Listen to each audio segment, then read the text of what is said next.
10টা 11টা দিয়ে যেরকম ভোটার হওয়ার কথা ছিল, বাট আমরা কিন্তু সেই ভোটারটা এখনো পাচ্ছি না। আপনি দেখছেন যে ভোটার সংখ্যাটা একদমই কম।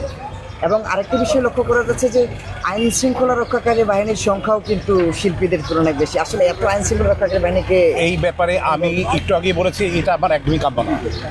শিল্পী সমিতির ইলেকশনে কোনো রকম আইন শৃঙ্খলা রক্ষাকারী বাহিনী যারা আছে, ওনারা 110-এর কাজ করেন। অপরাধমূলক কর্মকাণ্ড যেখানে অন্যায় অপরাধ বা এই ধরনের কর্মকাণ্ড যেখানে, সেখানে ওনারা যান।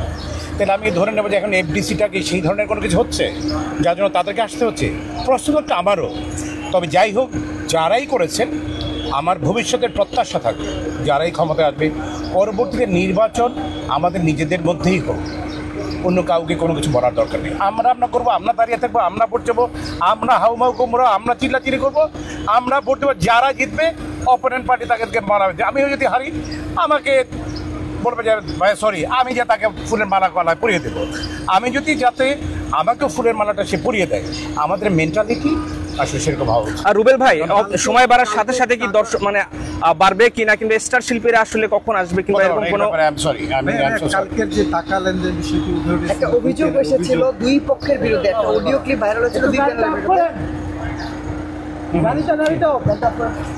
আচ্ছা, একটা অভিযোগ দিয়েছিল সাদিয়া মির্জা, যিনি হচ্ছে ডিপজলের বিরুদ্ধে বলেছিলেন যে তিনি অর্থ লেনদেন সংক্রান্ত বিষয়ে জড়িত, এবং একটি অডিও ক্লিপ আমাদের হাতে এসেছে যেখানে শোনা যাচ্ছে যে আখি এবং নাহার নামে কিছু সদস্য তারা বলছেন যে নিপুণ টাকা দিয়েছেন, এমন বিষয়ে অভিযোগ এসেছে। এই প্রসঙ্গটা নিয়ে আপনি কতটুকু কনসার্ন?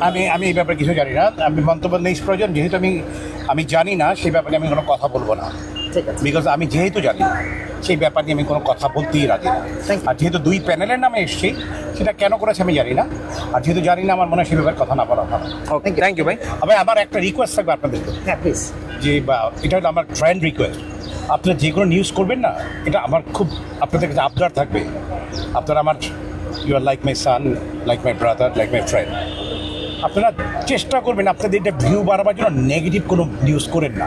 এটা আমার আপনাদের কাছে হাত জোর করে মিনতি থাকবে। লেনদেন সংক্রান্ত ভোটের একটা মত, আপনারা চাইলে কিন্তু এটা অনেক কিছু করতে পারেন। হ্যাঁ হ্যাঁ, সো আমাকে জার্নালিজম সম্বন্ধে কোনো কিছু বলা দরকার নেই, বিকজ আপনারা চাইলে পারেন না এমন কোনো কাজ নেই।